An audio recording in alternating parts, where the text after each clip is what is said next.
Dead no more. Patient Zero, Chapter 1. The Dead Rises. Ya ain't shit, and ya ain't gon' never be shit. It's funny the things you remember from your childhood. Here I am being honored along with Dr. E.D. Gray in absentia in the field of genetics, and as the speaker is spouting platitudes at the podium about me, all I can think about are the words of my stepfather, who was a drunk and only had a 6th grade education. He was such an asshole. But my mind continued to drift back to that day. Ya ain't shit, and ya ain't gon' never be shit, he said with a snide scowl on his face. I could smell the liquor on his breath from where I stood. Readin' dem damned books and daydreaming ain't gon' do shit for ya. Ya gon' end up digging ditches just like me.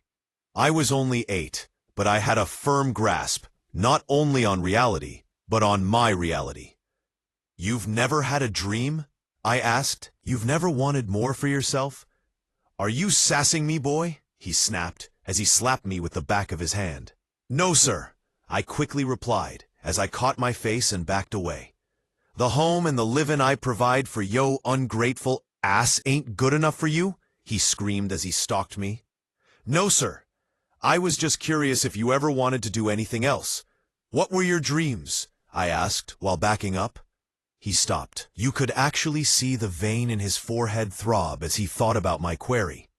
He sat in the chair and placed his head in his hands.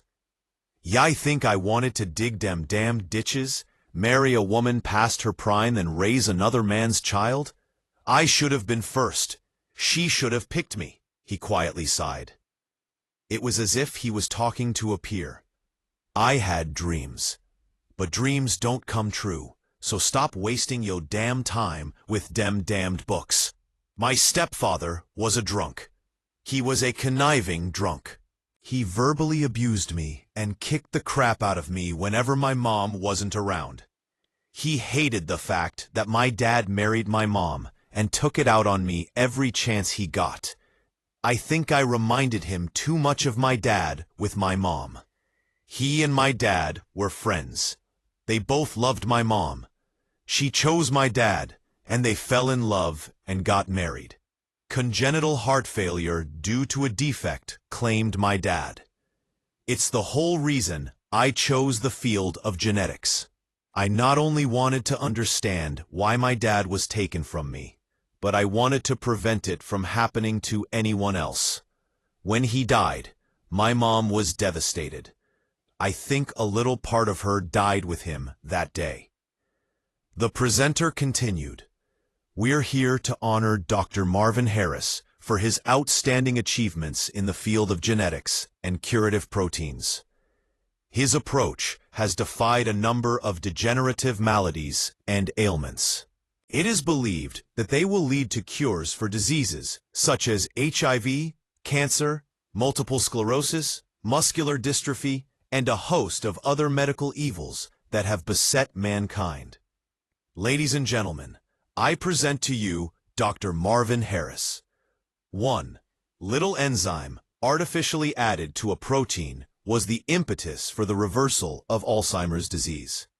Through concerted effort, we were able to extend its applications to schizophrenia and other mind-altering ailments. We have since been able to suspend the functions of all the vital organs, the heart, the liver, the lungs, etc., without inducing death or even a coma-like state. With this procedure, we are able to repair the organs and rely less on transplants. We are able to place patients in a waking stasis or as near to death as possible, while maintaining complete control over bodily functions and organs. This has allowed the medical community to strive light years ahead in the treatment of their patients. During this stasis, operations and consultations can take place without worrying about death occurring. But it was our hubris, my hubris, that brought on the end of mankind. Just like Icarus, I flew too close to the sun. I reached too far. And all of mankind is paying the price. To think that it all began with an abusive, drunk of a stepfather with a 6th grade education. Even though I despised my stepfather as a man, I never truly wished him any harm. I often thought to myself that his drinking would be the death of him. He was only 2 blocks from home when a drunk driver broadsided his car. The police said it flipped more than 6 times. My mom kept silent for the longest time. "Mrs. Williams, the swelling of your husband's brain is massive. The frontal cortex has some contusions. We've had to induce a coma to allow time for the swelling to subside. I won't pull any punches. Right now, you husband is in little more than a vegetative state. I'm sorry. All we can do now is wait," said Dr. Emily Jones, chief of neurosurgery at Harrison Memorial Hospital. "Doctor, if I may, the patient is my stepfather, and with my mother's permission, I would like to utilize some new techniques with some radical proteins and enzymes that I've developed," I said. "If at all possible, I'd like to see his charts, his EKG, EEG, CAT scan, and his MRI." "And you are?" she questioned, a little annoyed. "I'm sorry, I'm Dr. Marvin Harris," I responded. "The Dr. Marvin Harris? The one working on the protoenzyme protein treatment? Well, I guess everything. The medical field is calling you the next Hippocrates," she stated excitedly. "Wow, your work is groundbreaking. Doctor, would you have any objections to my working with you on this case?" "Not at all," I said, as I put my arm around my mom. "Marvin, I really want you to know how much I appreciate this," my mom said softly. "I know Charles can be a bitter pill. And I know the 2 of you had a volatile relationship. But there is something you need to know. When your father died, I literally checked out. I couldn't function. Charles knew my heart was still with your father, but he married me anyway. Here I was, a widow with a small child and no visible means of support. And on top of all that, I was an emotional wreck. Charles may not have been the best man, and some would even argue that he wasn't a good man. But he was my man, and he took care of us." "Mom, I know," I responded. "I will do my best." "Your best has always been more than enough," she said as she kissed my forehead. We dedicated ourselves, Emily and I, to the care of my stepfather. The hours became days, the days became weeks, as the time unfolded before us. Spending so much time together, I guess it was inevitable that we would develop feelings for each other. My pet name for her, was striking. She was a former Miss Georgia and used pageants to pay her way through medical school. I had to rely on the good old United States Marine Corps, and they were none too happy when I resigned my commission. But my passion was research. Who knew it would lead to whatever this relationship was? Em and I talked often about survival during an apocalypse due to the amount of death and disease we had encountered over our respective careers. It's because of our conversations that I bought that farmland and the surrounding acreage. You never know when something like that might come in handy. "Dr. Jones, is the panel from the 25th ready?" I asked. "Why so formal all of a sudden, lover?" she responded. "There's no one around." And with that, she threw her arms around my neck and thrust her tongue in my mouth.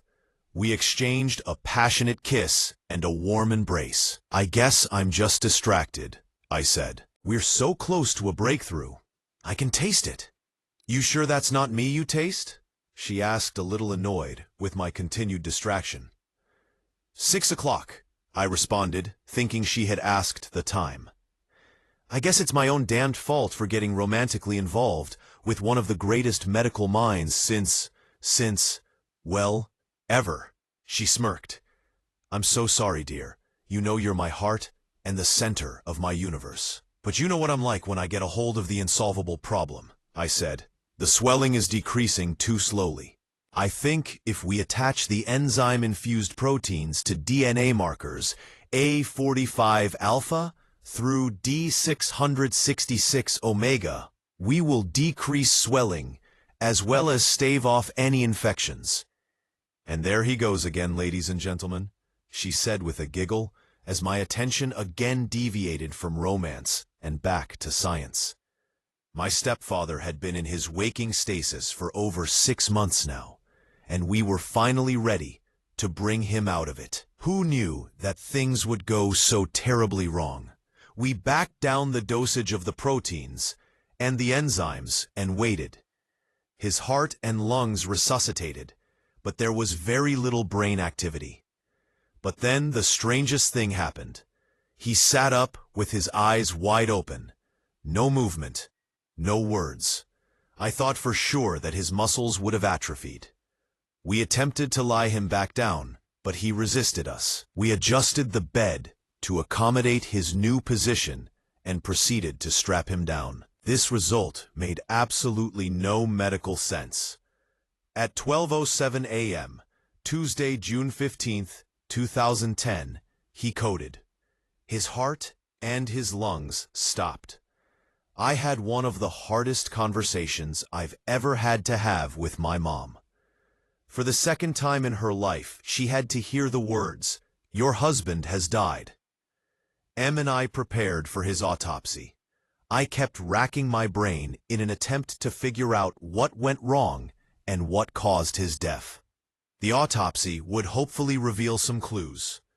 At 5 a.m., there were reports from the morgue that interns saw movements on his gurney. The chief resident scolded them about muscle memory, and it was laughed off. At 10:26 a.m., during his autopsy, he again sat up, and this time he bit Em on the arm. She screamed in pain, but he would not let go. It was if he were a pit bull terrier. I instinctually grabbed a scalpel and stabbed him in the cerebral cortex, and all his movements ceased. He released her arm and slumped back onto the table. Em was crying, and her arm was a bloody mess. I picked her up and carried her to a nearby bed, where I cleaned and dressed her wound. She was listless and very thirsty. Later that day, Em fell ill with a horrible fever. She complained of chills and aches. We had no clue what it was, but I knew it was linked to my stepfather. Even from beyond the grave, he continued to torment me. As I continued his autopsy, I noticed that his organs had begun to decay and liquefy at a rapid rate, and that his bodily fluids had begun to blacken. Em had now slipped into a coma. Her vitals were extremely weak, and I had no clue why. I was beginning to worry. What had happened to my stepfather, and what did he pass on to Em? Em's condition deteriorated rapidly. Her heart and her lungs slowly shut down. She expired on Wednesday, June 19th, 2010, at 6:42 p.m. She got up from her gurney and attacked an orderly at 7:28 p.m. The dead are dead no more.